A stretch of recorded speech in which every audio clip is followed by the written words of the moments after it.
Hello there. I'm Ivo Daalder, the president of the Chicago Council on Global Affairs, and this is World Review, a weekly review of the news from around the world. We hope to be joined shortly by Karen DeYoung. She's having some technical difficulties, but in the meantime, really pleased to have with us Ed Luce, who is the U.S. National Editor of the Financial Times. Ed, great to have you. And Gideon Rachman, also from the Financial Times, Chief Foreign Affairs Commentator, joining us from London. Gideon, great to have you back. Let's start with a survey that the Chicago Council on Global Affairs has published and released yesterday. As many of you know, we do an annual survey of American public attitudes on foreign policy, and a couple of interesting findings that I wanted to put in front of you that we might have a discussion on. Number one is that despite the pandemic and the reality of a virus coming from abroad doing such extraordinary and deadly damage here at home, there is a continuing sense that the United States needs to remain engaged. Hey, Karen, wonderful. Hi, sorry, technical difficulties. We just started. Karen DeYoung, Associate Editor of the Washington Post and National Security Correspondent, joining us as well. Wonderful to have you. Just talking about the survey, the fact that despite the pandemic, Americans are, in the main, believe that continuing to be engaged in the world is important. 68% think the United States should play an active role. Over 70% thinks the United States should have a shared leadership role in the world. So continued American engagement. That's one finding. The other, and this is, we just put up a slide that you can see, is that Democrats and Republicans view the world in a very, very different way. And just to take a look at that slide, you see the top threats, critical threats that Democrats and Republicans see. Democrats look at global threats and societal threats as the most threatening to the United States. Republicans look at much more traditional security threats that they should focus on. And importantly, in the top 5, Democrats and Republicans see no overlap. There's none of the top 5 are on the Democratic list of the Republicans, and none of the top Republican threats are on the Democratic list, and vice versa.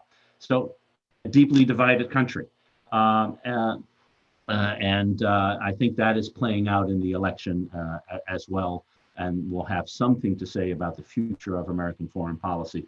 Ed, you cover, of course, the campaign and look at American politics closely. Anything surprising that you find in these findings, or is this what you would have expected? It's a mixture. I mean, I think these are very stark findings. I mean, as you say, no overlap whatsoever. It's 2 different countries, really, that you've captured a snapshot of here. The Republican fears of international terrorism, you know, we're back to sort of 2002, 2003 sort of numbers there in international terrorism.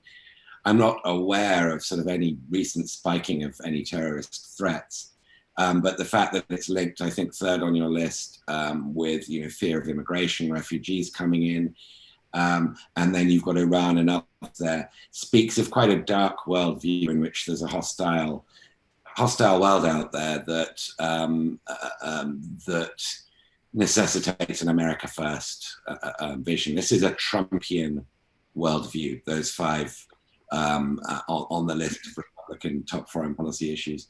The Democratic one is also unsurprising, but very striking. And seeing climate change second there after the pandemic, I think also, you know, captures just how much more prevalent global warming is in the center and on the left of American politics. But these are very striking findings, unsurprising, but shocking. Aaron, you spent a lot of time in Washington. Anything that is surprising here, or that makes you worried or concerned about American foreign policy going forward? Well, you know, to me, the interesting thing is it kind of shows that the campaigns of the 2 candidates for president are having some effect, because these are the lists, I think, that you know, the Republicans, that would be President Trump's list, and then Democrats, that would be Joe Biden's list, and you can see it in their advertisements, in their speeches.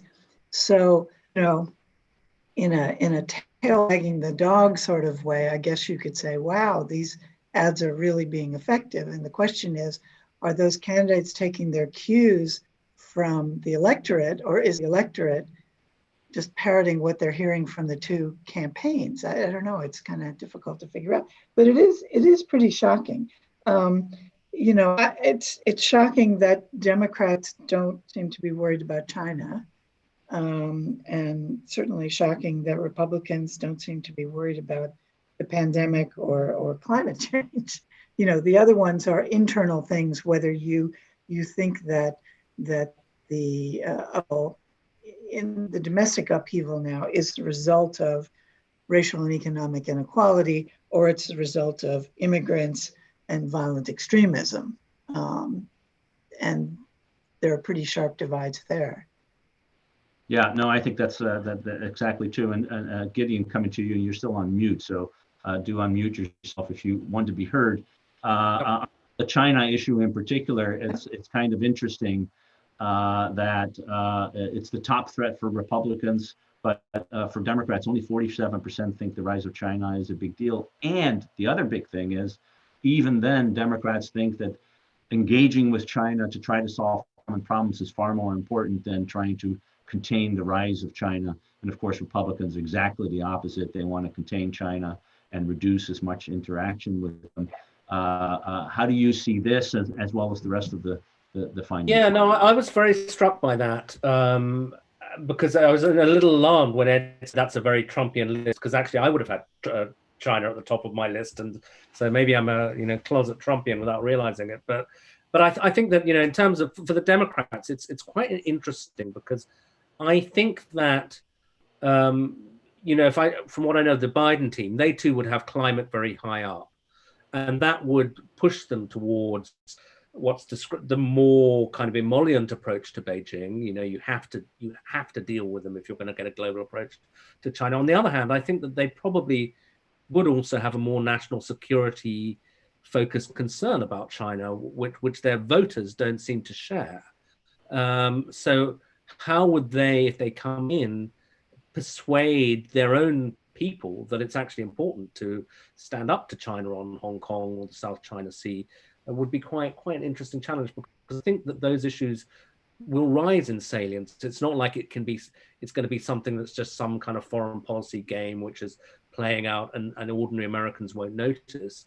I mean, if things follow the trajectory they're following at the moment, you're getting close to a crisis in US-Chinese relations with military implications. I hope it won't lead to an actual clash, but it's a very traditional national security face-off. And whether a Democratic administration would have the backing of its own voters on that, I think is quite interesting. Can I ask, Ivo, how different is this in terms of the divisions from the previous surveys? I mean, have you ever had this happen before? Well, COVID really just emphasizes the democratic view that it is a global nature of the world that is threatening to the United States in a way that Republicans have never embraced. The other thing is that the rise of concern about China among Republicans as opposed to Democrats has really been quite remarkable. It's been a couple of years that it's been going up.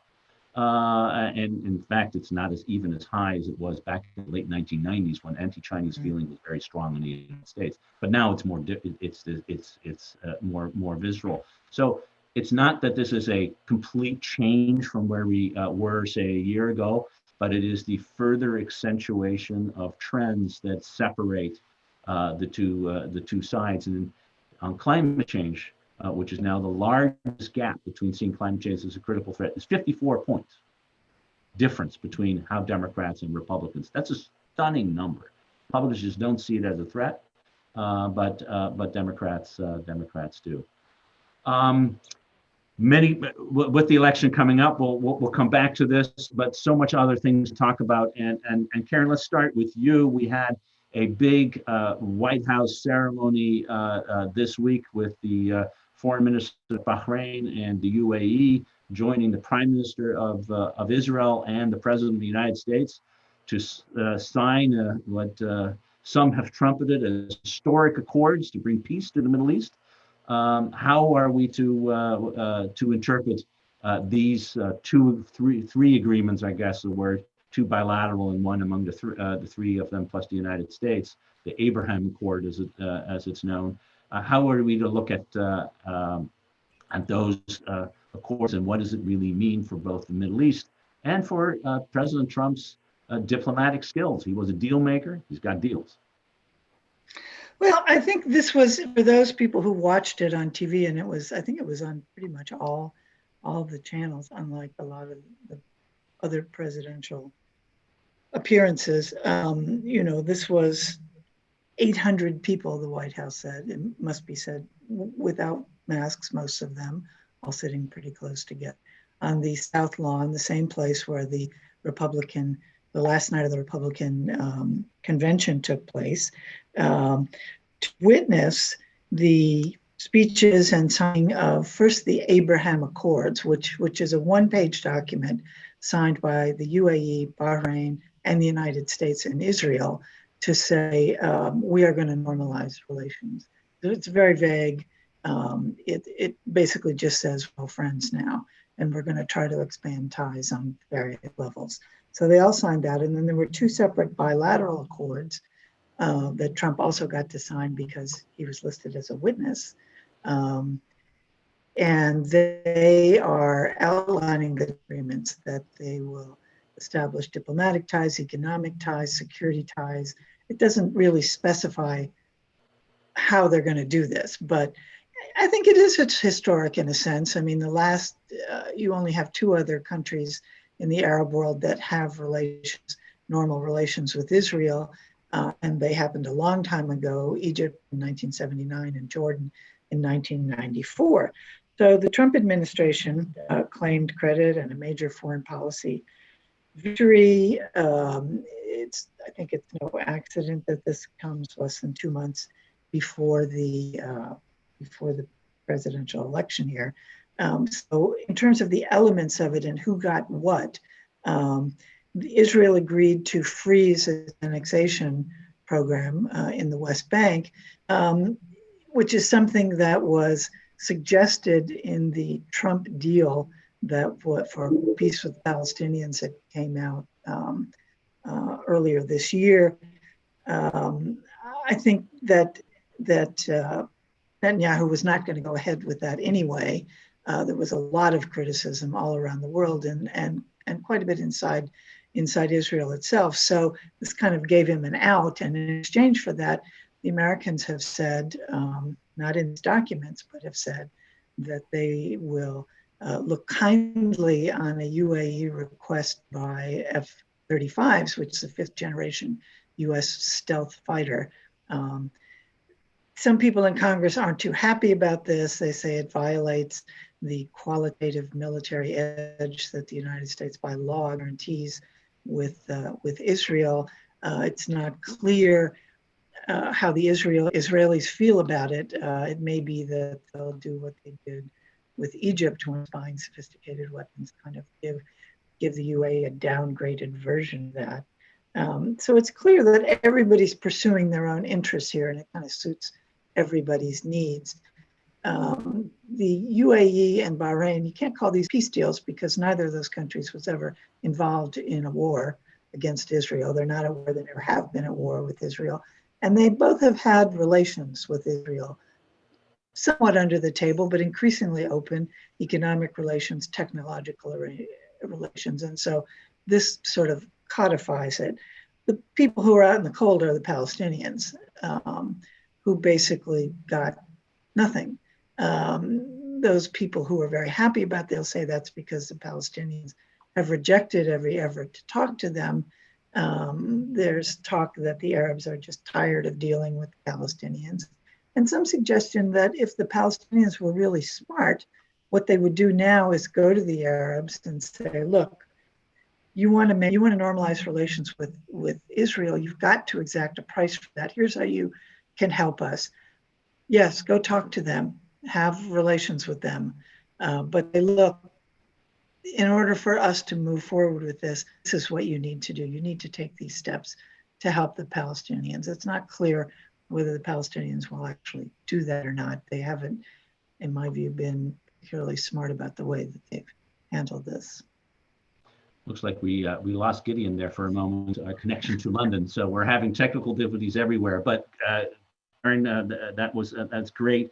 Ed, how do you see this politically, both here at home, and can we see a big change now in the way in which the United States may relate to the Middle East, where some of the allies and friends in the Middle East that we have are now working together, allowing us perhaps to take a smaller and lesser role in that part of the region?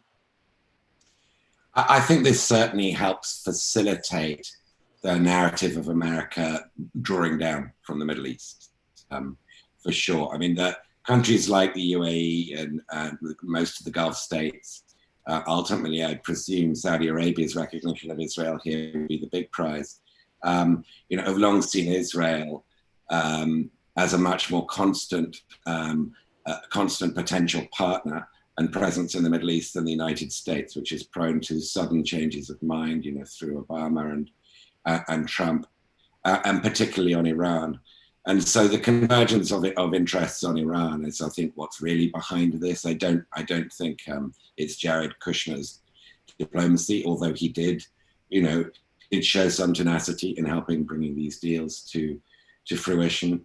But I think ultimately Iran and a common interest, a common fear of Iran is what's driven this.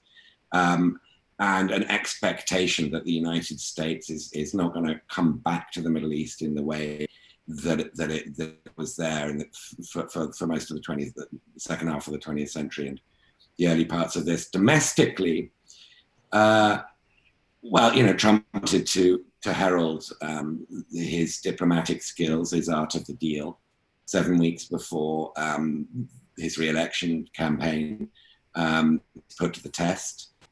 He can now point to this. He had the previous week, as I'm sure you discussed on this platform, pulled off a very dubious kabuki style deal with Kosovo, Serbia, and Israel that pretty much crumbled at the touch. I don't think that was noticed, but by his supporters or by too many people outside of Washington, D.C. But it wasn't something he could boast about. Here he does have genuine bragging rights that Israel is becoming a more accepted, normal player in the Middle East, and it's because he's been pushing for it. And however much we want to denigrate Trump's diplomatic chops and indeed Jared Kushner's negotiating skills, they have put this one on the board, and that can't be, that can't be overlooked. Will it shift the Jewish American vote in November? I doubt it. It's heavily Democratic.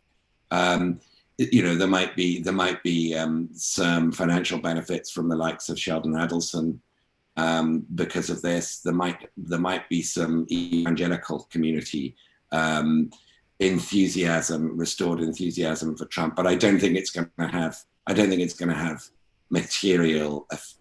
a material impact on people's voting intentions. This isn't really a foreign policy election. Gideon, can I just say, no, go ahead. That's all right. Jump in, Karen. No, I was just going to say, yes, Ed was right to mention Iran, which I didn't mention. I think that the question now is, you see the Middle East really dividing up with most of the Gulf states on one side and Turkey and Qatar, Turkey being the country that I think was probably most critical of this deal, and Iran. The question is, what is that new dynamic going to mean? I think that Trump's very eager, obviously, to withdraw troops, and we can talk about that in another context. But the naval base is still going to be there. The CENTCOM air base is still going to be there. You still are going to have a significant number of troops in the region. It's not clear to me what they're actually going to do. Just sort of sit there and be ready in case something terrible happens. So I think that we don't really know how this dynamic is going to play out. And part of the reasoning, in addition to Iran, is that if the United States doesn't start selling some of these more sophisticated weapon systems to the Gulf states, there's every reason to believe that they're going to get them from China or from Russia, or at least reasonable facsimiles. On the other hand, there are a lot of people worried in Congress that you sell these to the UAE, Saudi Arabia, they're eventually going to end up in Chinese hands anyway, because these countries also have working relations with China. Gideon, both Ed and Karen, I think rightly stressed the Iranian issue and the fact that, as Karen put it, the Middle East is getting divided. Europe's view on this part of the region, and Iran in particular, is kind of different than the U.S. So how is Europe looking at this agreement? What does it mean from a European perspective? I think the Europeans don't quite know what to make of it, to be honest, because on the one hand, it's kind of hard to oppose the normalization of relations between countries that haven't been speaking to each other. That's obviously a good thing. On the other hand, it slightly runs against the approach that the US, that the Europeans and liberals in America have been pushing for a long time, which is to say, Israel's got to first make peace with the Palestinians as the route to acceptance in the wider region. And Netanyahu has always disputed that and said, no, the way to do it is actually to make peace with the wider region, and then we'll kind of deal with the Palestinian question. And that sort of Netanyahu-style logic has been advanced through this. So I think a lot of Europeans feel uneasy about where this leaves the Palestinians, both on human rights grounds and also, as an unresolved issue. So there's that. And then I think, there is this concern about Iran. More directly, it's about America's sanctions campaign against Iran. And here, even the Brits have stuck with the French-German position that they're unhappy with it. But clearly, as Karen was pointing out, you can see the Middle East moving more and more closely into two camps. And the implications of that are a bit worrying, yeah. Well, we will come back to that. In fact, I think today the U.S. has formally said that the sanction regime on Iran is snapped back in place, except that the U.S. have already implemented all the sanctions that need to be snapped back, and no one else is going to follow the U.S. But I think that's part of the divisions that we're having over Iran that are playing out. Let's move on and talk about Belarus and Russia. A remarkable meeting, Gideon, between President Putin and President Lukashenko earlier this week, and it sort of seems that Putin is backing Lukashenko against the hundreds of thousands of people who are taken to the streets every day to call for new elections, and posing a real challenge to Europe about how to respond in particular, and particularly to Germany, which is now home to Alexei Navalny, who we've just learned not only was poisoned, but was poisoned in his hotel room, and we have the proof thereof that I think the Organization for the Prohibition of Chemical Weapons will come out and reaffirm. It seems that this is a challenging time for Europe as Putin consolidates his control and power, and Europe is trying to figure out what to do with it. Yeah, I mean, it was very interesting because I was in Berlin last week. I managed to travel despite COVID, and it was well worth it on many grounds. I mean, one was there's just the simple drama of the fact that Navalny is in hospital there, a hospital which is less than a mile from the Chancellor's office. So the Germans have a very visible reminder of what the Russian state is all about, and obviously deliberately welcomed Navalny in there and were willing to take the consequences for their relations with Russia. Indeed, it was quite striking that Angela Merkel herself personally announced the toxicology results and read out, this guy has been poisoned and so on, and has been prepared to take the inevitable fury from Moscow in response. And the Germans are also actually leading the European response on Belarus, so that just in the last 24, 48 hours, they called an emergency meeting of the UN Human Rights Council on Belarus, which went on all day. raised great concern about the illegal detentions, torture, etc., and faced a kind of barrage of objections, not just from Russia, but also from China, from Venezuela, from Belarus itself. So the Germans are kind of sticking up for the human rights concerns in Belarus. I don't think with any expectation that they can intervene in any way or really tip the balance. I think they just feel that it's important that the European Union stand up on these issues.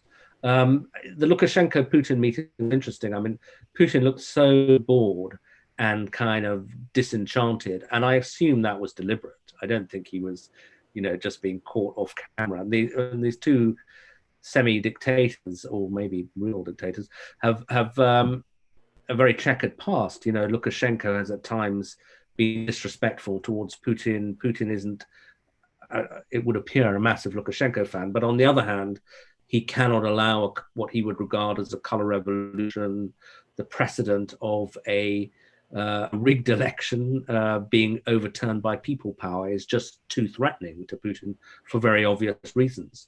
Weirdly, I was thinking there's an idea that Russia in the Cold War, we thought of it as this country that's sponsored revolutions all over the world. It was a revolutionary power. It's now the most reactionary power in the world. Any revolution anywhere, but particularly in its backyard, it wants to snuff out because of the implications for Putin himself. Ed, how does this play out in Washington? It doesn't seem to be high on the agenda of folks in Washington. The relationship between Putin and Belarus, it seems to be that people are accepting the reality that this is Belarus is in Russia's sphere of influence, and we'll condemn it in words, but let other people deal with it. Is that the right way to think about it? Broadly speaking, yes. I mean, there is, as there is often the case, a division between the sort of normal working level officials in the Trump administration and Trump himself. So Steve Biden, the Deputy Secretary of State, has been working very hard to shore up support for the Belarusian opposition, and talking about drawing up sanctions lists, talking with the European counterparts. And also, incidentally, condemning in no uncertain terms what happened to Navalny and accepting that this was Novichok, this was Russian poisoning. Whereas Trump, whenever he's asked about this, so I don't really know about what happened to Navalny. And well, democracy's a good thing, but I'm not really sure what's happening in Belarus. So. There is that sort of cognitive dissonance, as we have seen so many times before, between what a normal Republican administration might want to be doing on this, which is sort of forging a united Western front and pressuring Minsk and Lukashenko to accommodate the opposition, and boxing Putin in, and what Trump wants, which is really nothing to happen. The backdrop to this is that the intelligence agencies have now been essentially banned from briefing Congress on foreign election interference. Because so often they've gone up to the Hill and they said Russia is by far the number one interferer in the 2020 election, as it was in 2016. And President Trump wants there to be a sort of equal equivalence between Chinese interference on behalf of Biden, which is more apparent than real, it's not even really apparent, and the Russian interference on behalf, allegedly, of him. So the backdrop to that is that, there are suspicions over Trump's motives, as there so often have been, when it comes to his Russia policy. I have to just align what Gideon said, though. The body language of that meeting between Lukashenko and Putin this week was quite extraordinary. I mean, but Lukashenko sort of sitting on the edge of his seat, notebook on his knees, taking notes, mopping his brow.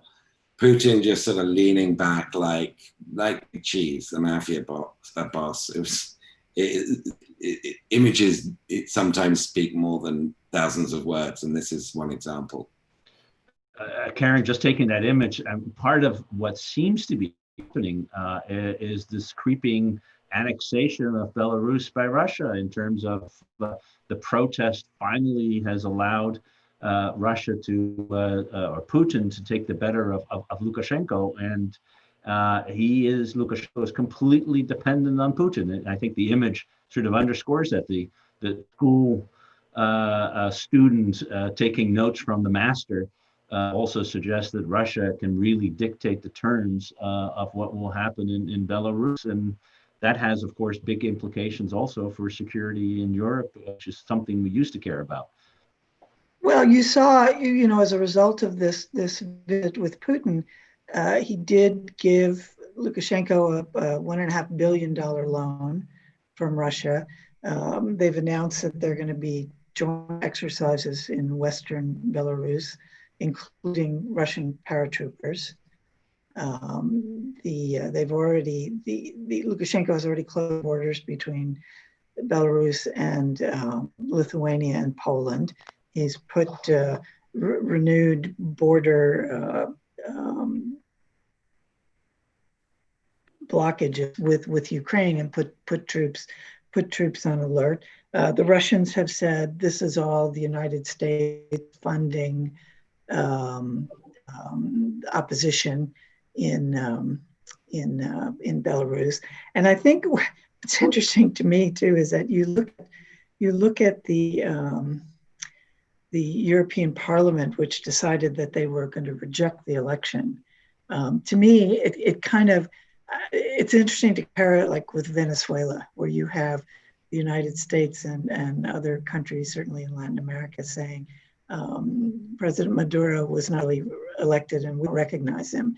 And so what? Nothing has happened. And the question is, what now happens in Brazil? I mean, I agree with my colleagues. The State Department has gone around pretty energetically trying to gin up a lot of action in addition to outrage, while President Trump has just sort of shrugged his shoulders, said, gosh, I like democracy, and we really don't know what happened with Navalny. I think it should be investigated, without ever mentioning Putin's name. So, but it's clear, you don't see the guys in green uniform as in Ukraine yet in Belarus, but you do see some military involvement and financial support, and Putin making it clear this belongs to me. Yeah, I think you also are seeing Russians now in media becoming the reporters, mispronouncing the name of Belarus as Belarusians. That's happening at the same time too. So there is a closer relationship now between these two countries than there was before the crisis. Let's move on to a topic we used to talk a lot about, but haven't talked for a while: Brexit. Ed, it's back in full force. It looks like the Johnson government has succeeded in truly alienating almost everyone, including the European Union, the Scots, the Wales, the Irish, and Biden campaign. What happened? To get this issue, which was supposed to be over and done with after the election, and the final withdrawal by Britain of the EU. What happened to bring this issue back? Well, the Boris Johnson government a year ago negotiated a withdrawal agreement with the European Union that included a Northern Ireland protocol that would prevent a hard border coming between the Republic and Northern Ireland by putting the border for checking the flow of goods, etc., in the Northern Irish Sea, as opposed to on the island of Ireland. And that then enabled the withdrawal agreement to the Europeans. It gave them enough, and the Irish government, enough confidence to sign this agreement. Boris then went to the public with the general election, said, let's get Brexit done.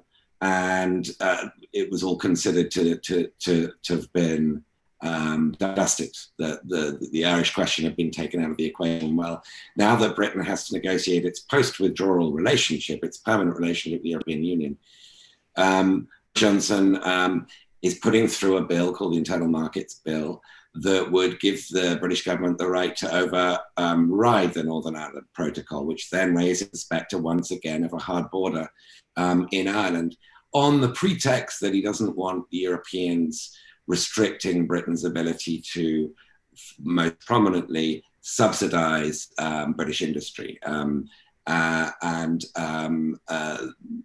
develop national champions, which is one of Boris Johnson's apparent sort of economic goals. This is an open breach of an international agreement that Britain negotiated a year ago, less than a year ago. It's, as you say, led Speaker Pelosi, Joe Biden, Richie Neal, the very important chairman of the Ways and Means Committee, all to say, look, if you breach this protocol and the Good Friday Agreement, there is zero chance of a UK-US trade deal, which is one of the reasons Brexit ostensibly happened, so that Britain could forge its own deals. Even the Trump administration is echoing that line to some degree. Mick Mulvaney, the former White House chief of staff, who is Trump's Northern Ireland envoy, said exactly the same thing, in fact, to the Financial Times this week. The question, I guess, is Johnson, as he has often done before, and Gideon is in a much better position to answer this question, is Johnson blustering just because he wants to improve Britain's leverage with these permanent relationship negotiations that have to conclude by the end of the year? Or is he really just going for a sort of complete sort of bust here, that Britain can have no trade agreement with the European Union, trade with them on WTO rules, which would mean heavy tariffs on some British exports to the European Union. And it's unclear with Boris Johnson, as it sometimes is with Trump, this is his Trumpian side, which it is. But I think that the pushback from Washington this week, really across the board, bipartisan, was probably a surprise to Johnson. It's been absolutely unequivocal that if you go ahead with this, there will be no US-UK trade deal. But as I say, Gideon's probably in a better position to explain all of this, and in particular Boris's psychology. Gideon? Yeah, well, I mean, Boris's psychology is a bit of a mystery, but I would guess, basically on what happened last year, if people behave in patterns, that the way he is seeing it is ramp up the pressure with the EU, threaten to break the furniture, crockery, whatever, which serves two purposes. First, you hope that it makes them move because they think, oh, actually, you know, we'd like to avoid total breakdown. But secondly, domestically, it makes what may actually be rather humiliating retreat for Britain in reality look like, to his supporters, he's been socking it to the Europeans. He isn't backing down. On the contrary, it's the Europeans who are backing down because Boris was really tough. And if you talk, as some people at the FT have been to senior government ministers, they are still signaling in private that they expect a Brexit deal, that they don't think this will totally break down, and that they say that this is just one minister, but that in private negotiations are proceeding with the EU.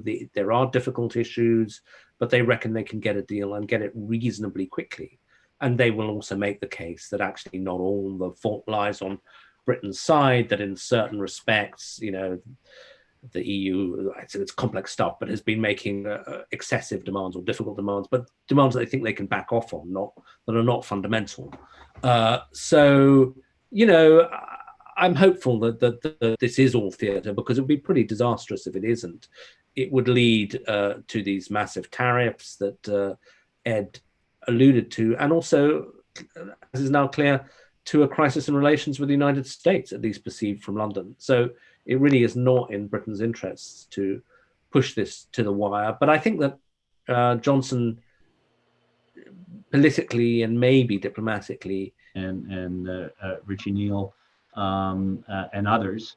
Do you think he's coming back with the sense that the United States is unified on this issue, and no matter who gets to be president on January 20th, 2021, if there's a no Northern Ireland, a deal that breaks the Irish question back open again, the U.S. is not going to have a deal with them, or is there a division?